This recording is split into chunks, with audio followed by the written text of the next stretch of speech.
yang ada ibadahnya.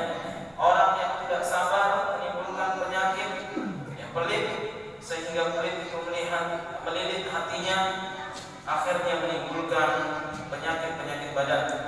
Demikian pula penyakit hati akibat dari tidak adanya rasa sabar di dalam dirinya.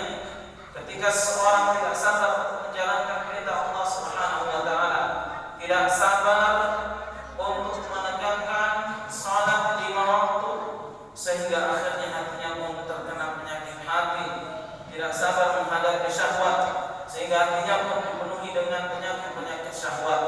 Demikian pula tatkala seorang tidak sabar meninggalkan maksiat kepada Allah Subhanahu wa taala, maka Allah Subhanahu wa taala akan timpakan penyakit di dalam hatinya, sehingga penyakit itu semakin kronis atau hingga membinasakan pelakunya.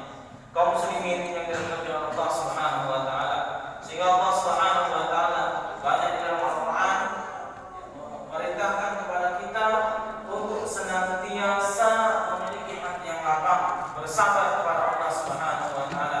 Ya ayyuhalladzina amanu sabiru wasabiru warabitu wattaqullaha la'allakum tuflihun.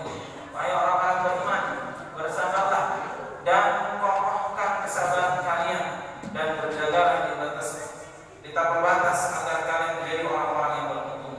Demikian pula Allah Subhanahu wa taala berfirman, innallaha ma'as sabirin.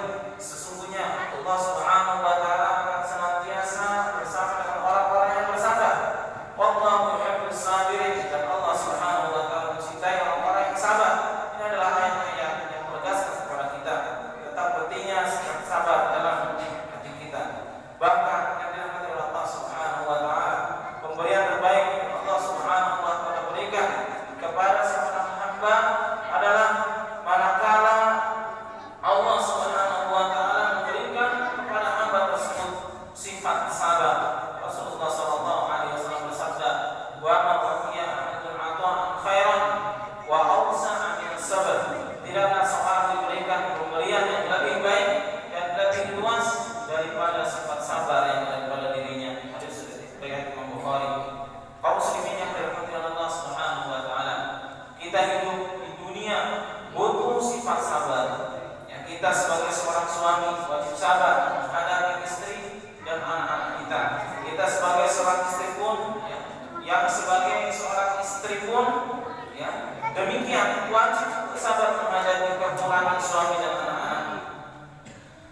Tatkala kita sebagai pemimpin atau sebagai bawahan, maka kesabaran itu harus ada dalam melaksanakan tugas dan